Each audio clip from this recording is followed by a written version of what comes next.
What we're going to do in this video is strip down this brake lever, which is the SRAM Code R. It's a brand new lever. The only thing I've done is undone this port just to get the fluid out, because they come with fluid already in them. It's got this kind of plug system on there. That's kind of irrelevant. One thing, if you've got these levers, you might notice that you're not able to actually pull the lever because in there's like a valve. That little red bit inside is a valve system. So that's part of the stealth-o-majig setup. We're just going to strip as much down as we can and then go from there. Take the bleed port screws out. So there should be two of those, and they both have a little rubber O-ring on them, which stops the fluid kind of leaking past. So there's one there, one there.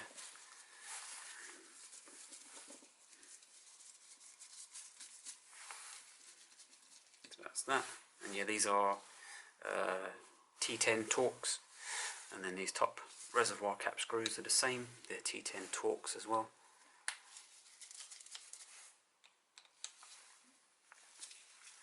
And I'm imagining that this is essentially the same as like the guide kind of lever. I don't really use a lot of the SRAM brake stuff. Nothing wrong with it. I just don't really use it that often. So yeah, we can pull that off. And then you've got your two screws, and then there's a rubber diaphragm system under there. And that's what we are left with inside there. You can see two holes. So one drags kind of fluid down when you push on the lever, and then the other one brings fluid back up when you let go of the lever. So if you ever have problems where your lever's kind of stuck, sometimes they can get blocked with old brake fluid, so that's something.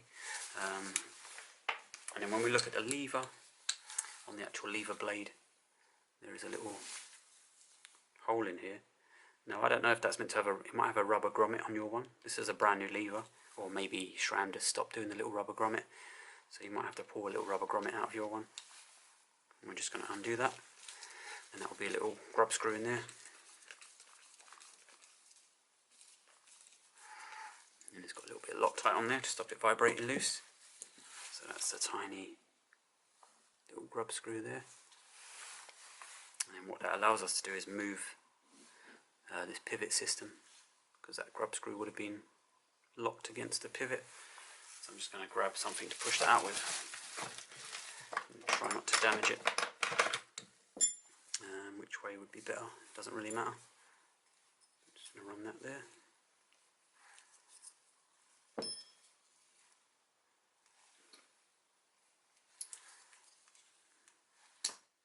There we go, that kind of come out a lot quicker than I thought it was. It's been a little bit stubborn. And then there's your standard kind of pivot, made of some sort of steel there. And then you can take that out, and then your lever will come away. And that's your kind of basic system. There we go, you got your blade, you've got your plunger system and a spring. And we'll do a little bit about rebuilding all that later on, because it sometimes can be a bit tricky. So what we have now is very straightforward. It's just a circlip and then the piston. Oh, that was the other thing I remember from some of the guides. If you remove these little plastic shims from the lever, you can fit the circlips down there a little bit easier. Gives you a little bit more clearance. You're probably going to gain like a millimetre or so. Just pushing those out.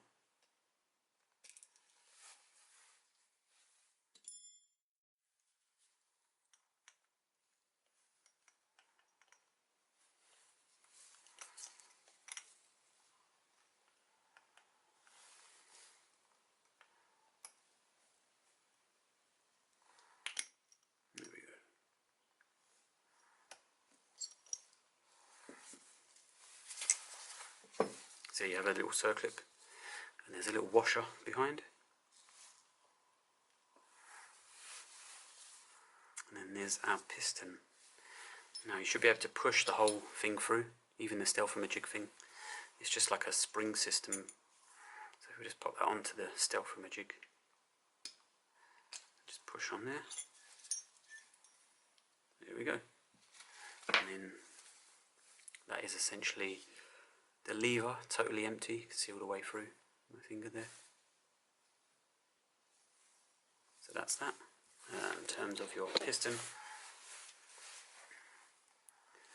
there we go, and then you can get to your seals and check them, make sure they're not split or there's any rough edges or anything like that. And ultimately this is the Stealth-O-Majig system. It's just a valve and it essentially pushes, and it's got a little rubber ring so it blocks the hole, and then when you attach the hose and tighten it, it just pushes against it and allows the fluid to come out. So yeah, it's pretty basic. So these are all the bits. There we go. So yeah, we're just going to get back onto the rebuild. First things first, piston, just make sure everything's nice and clean. I don't know if you could change this end and then make it a non-Stealth-O-Majig and run the standard hoses or the standard olives and stuff. I'm not really sure what you gain, what the advantage is of either system. Doesn't really look like much of an advantage to me, but like I said, I don't really use SRAM stuff. So there's actually a black dot in there that I can see. I want to get rid of it. Bit of dirt. Just in that corner there. Don't really want anything going down into the bore. So there we go, drop the little piston in. I'm just going to kind of wiggle it. Make sure your plunger system. Then we're going to have to take the washer and the circlip. Let me drop that little washer in there.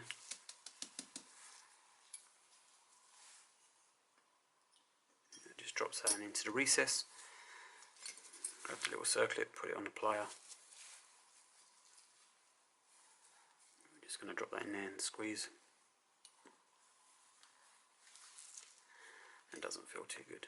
You've got to push against the piston a little bit. So that seems okay. I just like to test it. Push on the piston and make sure the circlip's not like jumping around or moving.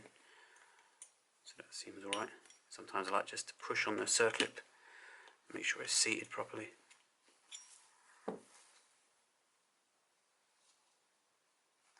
yeah, I'm pretty happy with that one. Just be aware as well, these are only painted, I think, or powder coated, I'm not too sure, probably just painted. So the dot fluid will eat into this if you don't clean it up. You can use just water or IPA and that will get rid of the dot fluid. So what we'll do now, I'm just going to put these little plastic guide things on for the lever. Should have a better tool than that really. There we go. Be a bit easier if I didn't have gloves on. But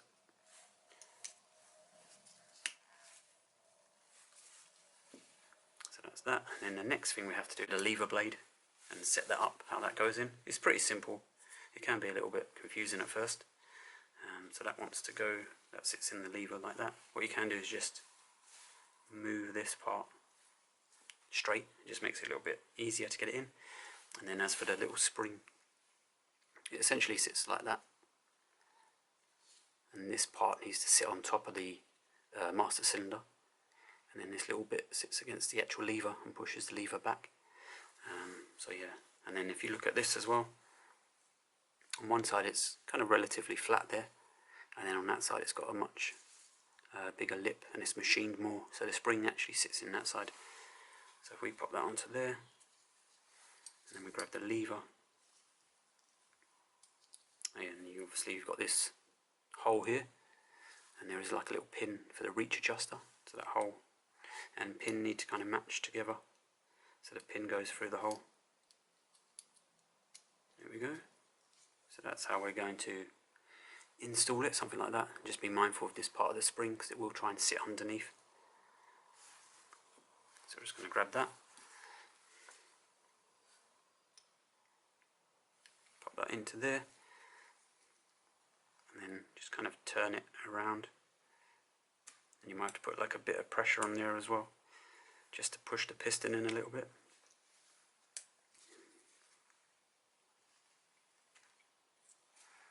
So there we go, there's that. And what we need to do now is somehow grab the pivot. If I can get something else on there, I'm just going to hold that together. use a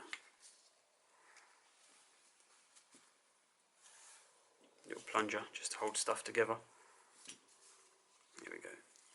And that's ultimately your lever system.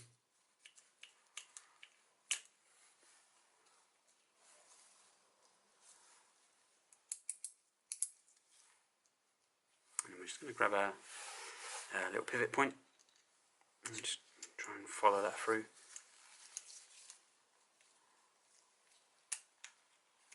There we go.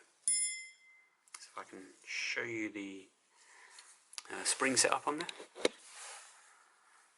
If we can see that, if we just open that there, just going to grab a tool. So the actual flat bit of the spring is just there. So if I move that up, or move that left and right, you should be able to see that moving. And then the other part of the spring is just here. So it's actually like pushing against the lever. So that stops your lever from kind of rattling around. So what we're going to do now is we're going to grab the little grub screw and put that back on. And whenever you've got like a little tiny screw, just nip it up, and if you want, just make sure that the pivot points are nice and level so that one end's not sticking out further than the other. And we're just going to tighten that.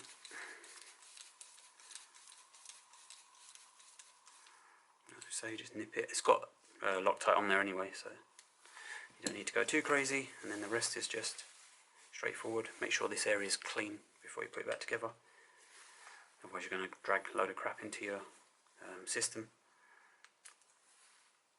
So yeah, that's ultimately it really. Pretty straightforward, I guess. Let me just put these on.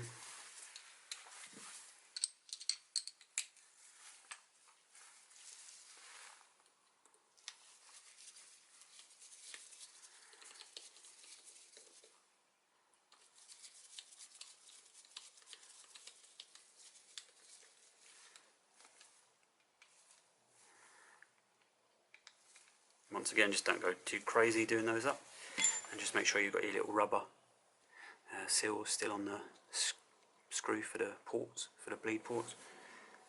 And I think these are a tiny amount of torque that they recommend, because that rubber seal is basically doing most of the work. So we're just going to turn that and just go dump. And you can see on this one the rubber seals kind of come to the end, so it might be worth just trying to push it back to the base rather than turn it through all the threads on the lever body. I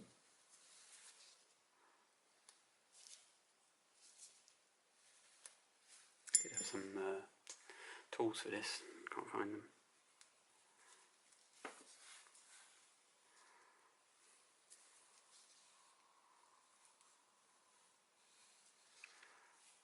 Yeah, I don't think I can do it with the gloves on. To just be aware when you're tightening it that a little bit, like an edge of it, don't stick out or anything and get trapped between the threads. You can see there it doesn't really want to engage the thread because the rubber seal's in the way. There we go.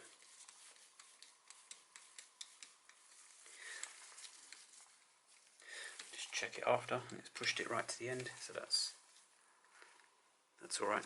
Let me just tighten that, nip that up, and then there's your lever. So that's your kind of SRAM code stripped down. Put it back together, pretty straightforward.